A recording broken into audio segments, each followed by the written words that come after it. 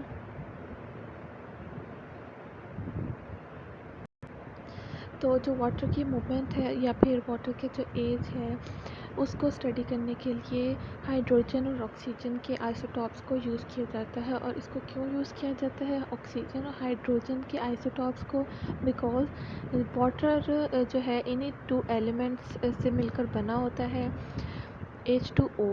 And جو ocean floor میں جو ہمارے پاس شیلز ملتے ہیں تو اس میں جو ہے میرین میں یا اوشن میں ہمیں جو سی شیلز ملتے ہیں تو اس میں ہم آکسیجن جو ہے کمپیئر کرتے ہیں اس کے ریشو کو، اینڈ دین پھر اندازہ لگاتے ہیں کہ اس پانی میں کتنے کی پرسنٹ آکسیجن یا ہائیڈروجن ہے. اور اس آئسوٹاپ سے جو ہے ہم ٹیمپریچر بھی میئر کر سکتے ہیں، کیونکہ ان کی جو ریشو ہے آکسیجن اور ہائیڈروجن کی وہ افیکٹ ہوتی ہے ٹیمپریچر سے. آگے چلتے ہیں. کاربن ڈائی آکسائڈ جو کہ ہماری انوائرمنٹ میں اس کی جو کوانٹٹی ہے وہ بہت زیادہ ہے. ایز یو نو دیٹ کہ پلانٹس یوز کرتے ہیں اینڈ دین آکسیجن ہمیں پرووائڈ کرتے ہیں. تو جو کاربن ڈیٹنگ ہوتی ہے وہ ایک تو ریڈیو کاربن ڈیٹنگ ایک تو ہم فوسلس کی اسٹڈی کے لیے بھی یوز کرتے ہیں کہ یہ فوسل کتنا پرانا ہے. بٹ ہم یہ ایٹماسفیئرک کاربن ڈائی آکسائڈ کی ڈٹرمنیشن کے لیے بھی یوز کرتے ہیں. لیکن جو ریڈیو ایکٹیو جو ہے ڈیٹنگ جو فوسلس کے لیے یوز کرتے ہیں وہ کاربن 14 ہوتی ہے. بٹ یہ جو ہم کاربن ڈائی آکسائڈ ایٹماسفیئر کے لیے یوز کرتے ہیں کاربن اور آکسیجن کے آئسوٹاپس تو کاربن 13 اور آکسیجن 18 یوز کرتے ہیں. تو کاربن ڈائی آکسائڈ جو ہے گرین ہاؤس گیس ہے جس میں جو ہے پلانٹس گرو کرائے جاتے ہیں، اور ان آئسوٹوپس سے ہم جو ہے کاربن ڈائی آکسائڈ کی جو انٹریکشن اوشن اور ایٹماسفیئر اور ٹیریسٹریل کاربن ریزروائرس کے لیے جو ہے وہ ہم اس کو ڈٹرمن کر سکتے ہیں۔ آگے ہے ان ایٹماسفیئر، تو ایٹماسفیئر میں ہم دیکھتے ہیں کہ ریڈیو آئسوٹوپس یعنی ریڈیو ٹریسرز ہم کس طرح سے ایٹماسفیئر کے ڈٹرمنیشن کے لیے یوز کر سکتے ہیں۔ تو سب سے پہلے ہم ایئر فلو پیٹرنس کو لارج اور اسمال اسکیل میں انویسٹیگیٹ کر سکتے ہیں کہ کس ایریا میں ہوائیں جو ہیں کس رخ چلتی ہیں یا پھر کس اسپیڈ سے چلتی ہیں، اس کو ڈٹرمن کرتے ہیں، اور کس ایریا میں جو ہے ایئر پولیوشن زیادہ ہے۔ ظاہر سی بات ہے جس ایریا میں انڈسٹریل ایریا ہوگا وہاں پر اسموک، دھواں زیادہ ہوگا، فیکٹریز زیادہ ایکسکریٹ کریں گی کیمیکل اسموک، تو وہ وہاں پر جو ہے ایئر کی جو پولیوشن ہے وہ زیادہ ہوگی ایز کمپیئر ٹو جہاں پر انڈسٹریز نہیں ہوتی، اور جو کیمیکلز ہیں وہ جو کاز کر رہے ہیں پولیوشن ایئر پہ، تو اس کو بھی ڈٹرمن کرتی ہے کہ کون کون سے جو ہے کیمیکل ایسے ہیں جو ہمارے ایئر کو جو ہے پولیوٹ کر رہے ہیں۔ اور اس کے علاوہ ایئر فلو مطلب کس کس ڈائریکشن سے ہوا اور کس کس کنٹری سے ہوتی ہوئی جائے گی، اور اپنے ساتھ جو ہے وہ پولیوشن کو کہاں کہاں تک لے کے جائے گی، اور کس ایئر میں جو ہے کاربن ڈائی آکسائڈ زیادہ ہوگی ہے تو وہاں پر پھر سجیسٹ کریں گے کہ پلانٹیشن زیادہ کریں تاکہ کاربن ڈائی آکسائڈ کی کوانٹٹی ہے وہ کم ہو، اور ہمارا جو ہے ایٹماسفیئر انوائرمنٹ وہ کلین ہو جائے۔ Thank you for listening. اللہ حافظ۔